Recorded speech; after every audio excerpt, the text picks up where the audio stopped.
Oi, gente, tudo bem? Como é que estão vocês? Olha, eu tô de volta, amando estar aqui com os meus 10 minutos, né? E hoje nós vamos falar sobre um tema muito bacana. Como é o tema? A difícil arte de conviver. Poético, não é? Mas a verdade é que isso não tem nada de poesia, não tem nada de poesia nisso, não é nada poético, muito pelo contrário. Às vezes pode ser um inferno. Esse tema eu vou tratar com o psicólogo Aloísio Vidal.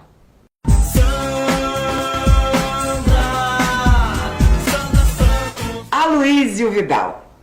Já tem um tempão que eu não te vejo, Aloísio. Você que participa de tantos programas meus e nos últimos, eu não estava na rádio agora, né? O último que lá onde você participou. E eu tô feliz demais de estar aqui com meus 10 minutos, porque é que eu tenho oportunidade de falar de tantos temas. Você sabe que eu amo isso daqui. E esse é um tema também que eu adoro, que é a área da psicologia, que é sempre quando eu converso contigo. Você também. Sandra, privilégio estar aqui. Primeiro te rever, né? Você sabe que eu gosto de você. A gente fala aqui dessa coisa de um monte de gente que é fã, né? Vem aqui para ser entrevistada, mas é fã, né? Bate-papo, né? Esse não dizer que eu não sei entrevistar, só sei bater papo. Então, primeiro, o privilégio de poder estar com você. O segundo, a gente poder conversar. Esse programa esses 10 minutos são maravilhosos para esse tempo que a gente tem hoje. A ideia de 10 minutos parar para ouvir um tema é maravilhoso e eu me sinto privilegiado. Eu espero que vocês parem para assistir, porque, olha, vai ser muito legal. Olha, Aloísio, a difícil arte de conviver. Quando a gente fala assim, conviver é difícil, Por outro lado, ninguém nasceu para ser uma ilha. Se fosse, eu seria Sicília. Mas ninguém é uma ilha, né? E conviver é necessário. Mas, ao mesmo tempo, conviver é uma arte. E uma arte muito difícil. Por que nós temos... O nosso tema, na verdade, hoje, nem é a questão da convivência. Ele é pano de fundo para a quantidade de divórcios que aconteceram durante o período de pós-pandemia, vocês já vão entender. E eu já, até para a gente conversar sobre isso, eu preciso falar sobre esses dados, que é para a gente entrar diretamente. Que o número de divórcios, nos 3 primeiros... Olha que interessante isso, Luiz. Nos 3 primeiros meses de pandemia, o número de divórcios despencou. Isso daqui são dados, é um levantamento do Colégio Notarial do Brasil. Né? Do Colégio Notarial do Brasil. Nos 3 primeiros meses de pandemia, o número de divórcios foi lá embaixo. Acho que ninguém podia sair de casa, né? Tudo fechado. Já na sequência, acabou assim o lockdown. Aí, isso já em maio e julho, o número de divórcios subiu para 54%, aumentou 54%. Em números, saíram de 4.641 para 7.213. Aí a gente chega aqui ao tema da conversa, a difícil arte de conviver. As pessoas descobriram isso durante o lockdown, que quem vivia bem, ficou bem, quem não vivia bem, separou. O que foi que aconteceu? Só voltando na introdução aqui, Sandra, você colocou uma coisa que eu acho que é muito importante, né? Nós temos um paradoxo, eu sempre falo sobre isso porque eu trabalho com isso o tempo todo, né? No meu consultório faz mais de 20 anos que eu atendo casais, né? E eu falo assim, nós temos uma realidade que é muito interessante, que eu falo que é um paradoxo, que eu tenho profunda necessidade de liberdade e profunda necessidade de pertencimento. Eu quero fazer da minha vida o que eu gostaria, mas eu quero ser de alguém. E aí, quando sou de alguém, eu já não sou mais livre. E quando sou livre, não sou de alguém. Então, nós vamos estar sempre nessa briga interna. Querendo tudo ao mesmo tempo agora. É o melhor de 2 mundos opostos, assim, e ele não acontece. Então, isso já é uma tensão em si. Casamento, existe um escritor que ele usa uma figura que ele chama de depósito do amor. Quando a gente, na convivência, deposita mais práticas de amor e de carinho ao longo da estrutura relacional, no tempo da crise, nós temos de onde tirar. Que interessante. Nós temos de onde tirar. A gente passa uma vida conflitando, maltratando, não cuidando, não atendendo, não promovendo, não olhando o outro. Na hora da dificuldade, nós não temos de onde tirar. Então, veja, se nós temos aí 6, 7 meses de pandemia, e nós falarmos que esses números refletem os 3 últimos meses, porque os 3 primeiros meses não aconteceram tanto, não é que a pandemia causou isso, a pandemia evidenciou a falta de uma estrutura relacional anterior à pandemia. A relação, ela é difícil. Na minha casa também tive dificuldade. Em algum momento eu passei muito tempo dentro de casa, em algum momento eu queria ficar sozinho. Eu queria ficar num cômodo sozinho, sem ninguém estar por perto. Mas aí era gente o tempo todo em volta. Então eu saía às vezes no canto para pegar um livro para ler, minha esposa pegava a cadeirinha e sentava do lado. Eu queria ficar sozinho para ler.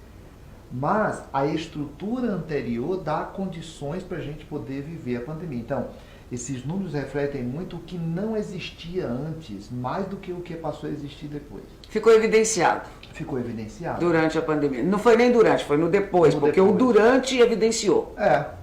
E então, o depois já estava insuportável. De repente nós fomos para dentro do apartamento e nós tínhamos que trabalhar em casa e nossos filhos estudarem em casa e as mulheres que já tinham dupla jornada tinham tripla agora, tudo dentro da mesma casa, da mesma estrutura. E ainda tinha o lance do cônjuge junto. Então, houve uma tensão, claro que houve uma tensão. Fora a tensão psicológica que nós estávamos de adoece, não adoece, pega, não pega, encontrou, não encontrou, volta para casa, troca de roupa, tira roupa, toma banho. Era uma angústia, nós estávamos sob uma pressão. O que eu chamo a atenção é que essa pressão, todo mundo teve, mas quem já tinha problemas antes, nesse período perdeu o controle. Nós já estamos quase nos 10 minutos, mas eu quero saber por que é tão difícil viver em harmonia. E por que é tão mais fácil criar conflito ou viver no conflito? Pelo menos aparentemente. O ser humano, Sandra, o ser humano ele é eminentemente egoísta. Nós temos uma tendência de eu convivo com você no que for bom para mim. E a relação íntima, a relação de casamento... A relação só é boa se for boa para mim. Se for dentro daquilo que eu preciso. Né? Então você é uma pessoa legal. Por que nós temos duas pessoas, às vezes, que convivem com você e uma pessoa fala assim, cara, a Sandra é um porre. E eu falo, bicho, eu gosto da Sandra pra caramba. Porque você, de alguma maneira, satisfaz as minhas expectativas. Então tudo gira em torno de nós mesmos, então, não é nós isso? somos seres egoístas, né? E aí é preciso a gente entender isso, que numa relação matrimonial ou numa relação familiar de irmãos, de pais, de filhos, nós precisamos abrir mão muitas vezes de nós para viver o outro, para estimular o outro. Se eu investir em você, e aí eu acho que é o grande barato de casamento e de família, se eu investir em você, eu também vou receber. E o contrário não é verdadeiro. Se eu investir só em mim e esse investimento em mim muitas vezes te negar e te anular, nem você ganha, nem eu ganho. E como ser menos conflitivo dentro de toda essa história? Porque todo mundo é conflitivo de alguma forma. Uns mais, outros menos. Sandra, para mim, a grande questão de casamento, especialmente, ou de relação próxima, mesmo relação entre amigos, é perceber sentimento, comunicar sentimento e ser respeitado no sentimento. Cara, se eu percebo que eu estou incomodado com alguma coisa com você, se eu percebo que alguma coisa tua está mexendo com estruturas de sentimentos meus, eu preciso dizer para você. Eu preciso falar para você. Agora, nós precisamos criar um modo de vida em que você respeita os meus sentimentos. Mas a questão é, quando é que a pessoa fala e quando é que aquela demonstração daquilo que está incomodando é algo que está incomodando e a linha é muito tênue para a acusação. Sempre. Então, por isso é que o convite é saiamos dos fatos e entremos nos sentimentos. O que aconteceu, pouco importa. Nós não estamos numa delegacia, não estamos num tribunal. Porque quando a gente vai para o tribunal, a gente vai acusar o outro. Nós não estamos acusando, eu estou falando do que eu estou sentindo.